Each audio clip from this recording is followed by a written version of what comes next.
দৰং জিলাৰ চিপাজাৰ বিধানসভা সমষ্টিত ইতিমধ্যে 2026 চনৰ বিধানসভা নিৰ্বাচনক লৈ ৰাজনৈতিক তৎপৰতা বৃদ্ধি পাইছে। সমষ্টিটোৰ বিভিন্ন ঠাইতে এতিয়া ৰাইজৰ মাজত একেধৰণৰ আলোচনা চলি থকা দেখা গৈছে।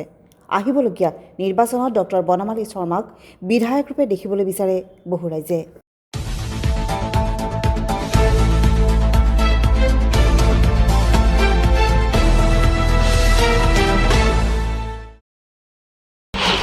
স্থানীয় বহু লোকৰ মতে চিপাজাৰ সমষ্টিৰ উন্নয়ন, সামাজিক কাম কাজ আৰু ৰাইজৰ মাজত সক্ৰিয় ভূমিকা গ্ৰহণ কৰাৰ বাবে বনমালী শৰ্মাই ইতিমধ্যে বহুজনৰ বিশ্বাস লাভ কৰিছে।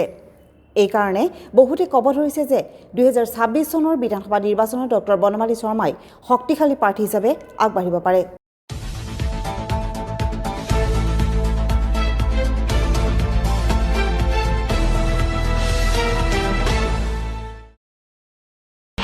উল্লেখযোগ্য যে চিপাজাৰ সমষ্টি দৰং জিলাৰ এক গুৰুত্বপূৰ্ণ ৰাজনৈতিক সমষ্টি।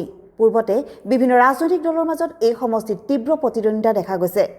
2021 চনৰ বিধানসভা নিৰ্বাচনত এই সমষ্টিৰ পৰা বিজয়ী হৈছিল ডক্টৰ পৰমানন্দ ৰাজবংশী।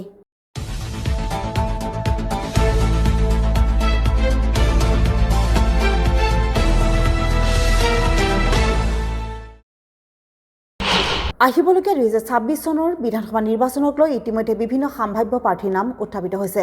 ইয়াৰ মাজতেই ডক্টৰ বনমালী শৰ্মাৰ নামো ৰাইজৰ মাজত ব্যাপকভাৱে আলোচনা হৈ আছে।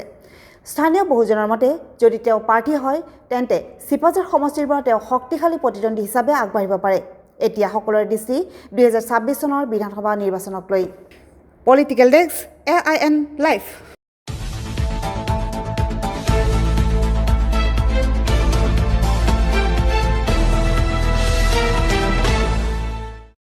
যিকোনো খবৰ আৰু বিজ্ঞাপনৰ বাবে যোগাযোগ কৰক 7896121996।